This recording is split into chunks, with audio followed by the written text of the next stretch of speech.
Hi, it's Jan from FVC, and in this video, I want to show you how you can easily create and manage your test results in FunTEST.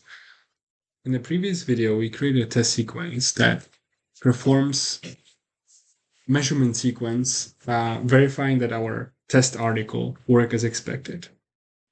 We also want to save all the test results in an organized way so we can review and gain valuable insight into how our testing. FunTEST offers a variety of ways to create test reports, upload them to a database. But in this video, we'll cover the two most common ones, where one, it's creating a detailed test report from a run and exporting into either a CSV or PDF format, and then also collecting overall test station statistics. So uploading results from each test into a one file where we can see any trends in our testing and gain valuable insight into our test throughput and etc. So first, we will look into how to create a detailed test report from each run. The easiest way to create a detailed test report from each run is to simply create another tab called report, where I can define how I want to format my test report. So here I have pre-prepared a header with a logo, some general information about the test, when it was performed, user, test file, and serial number. And I'll show you how you can populate this with test results from each run. Just here. And to do this, you can simply refer to the cells from the test file where we develop our test sequence for. So I will name the test steps, and I will refer the pass fail of the test step, and then I can just simply drag and drop the remaining and populate my test report with the actual results. And this will get updated with each run with the specific value to that specific run. For example, if I want to make it a little bit more user-friendly, instead of displaying just 0, which in FunTEST means pass, I can just use the simple spreadsheet formula that if this equals to 0, display pass, and if not, display fail. Then quotations and simple drag for the other steps. And now I can see how my test report will look like. This looks pretty good to me. And in order to export this after each run, what I will do, I'll go back to my test sequence. And at the end of the test sequence, I'll use the export command. And let's say that in this case, I want to have a PDF report in a PDF format that I can share after the test is done. So I will specify that I want a PDF. I want to export the sheet named report that we just created. I'm going to specify that I want to export everything up to cell G56 that covers all my test data. And finally, I want to specify the path where test report will be saved. So I will use the project directory.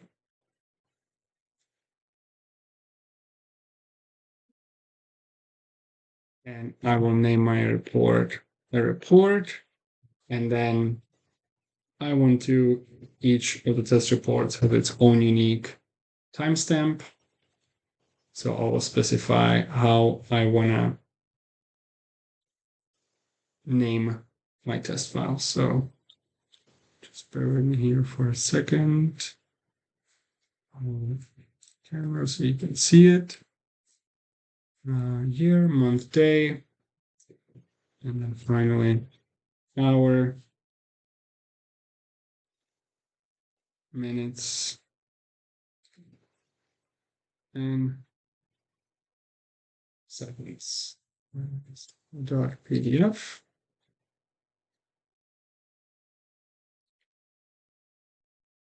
And now if I execute this test step, in the project folder, I will have a test report, which is going to have the name convention that I just created. And if I open this, it looks as expected. So it includes all the information that I specified, including a serial number for traceability and any generic information, and then the test results specific to my test run. And to verify that everything works as expected, let's run our test sequence from the operator interface and verify that our sequences are getting, our test reports are getting created as expected. So in this case, serial number 056. And so the measurements, test is completed, and now we can go and verify that another test report was created.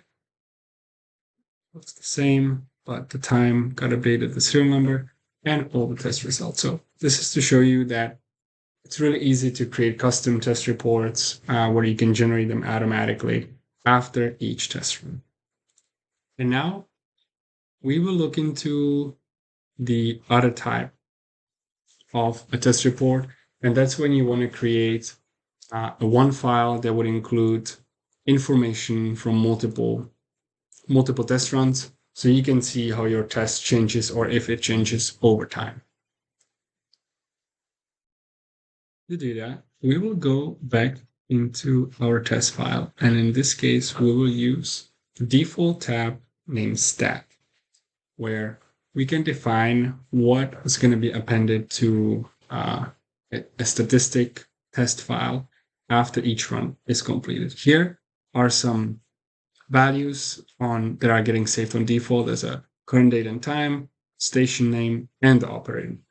And let's say we want to record some additional statistic from each run. Let's say we want to, our test is split into two sections, where first we are checking that none of our pins are shorted to the ground. And in the other one, we're verifying that the device powered up as expected. So let's say we want to record the results from these two steps. So we want to save the result of, let's call it a short test and power up test. And here we'll follow the same format where we can simply refer the cells from our test file or our test sequence, where in this case, we want to take the sum of all the test results.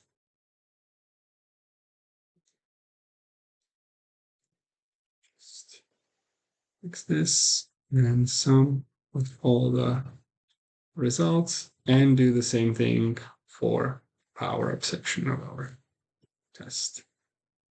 Oh, and I forgot. Sum again. And let's say we want to again make it a little bit more readable. So we can say if this sum is equals to 0, display pass. And if it's fail, or if it's not 0, display fail. And the same thing we will do here. 0, display pass, otherwise. And for traceability purposes, we also want to take a note of the serial number of the test. And here we can simply go and refer to the test step when we ask the operator for the serial number and include it here. So we just defined what data we want to save from each test step and save these into a one localized file.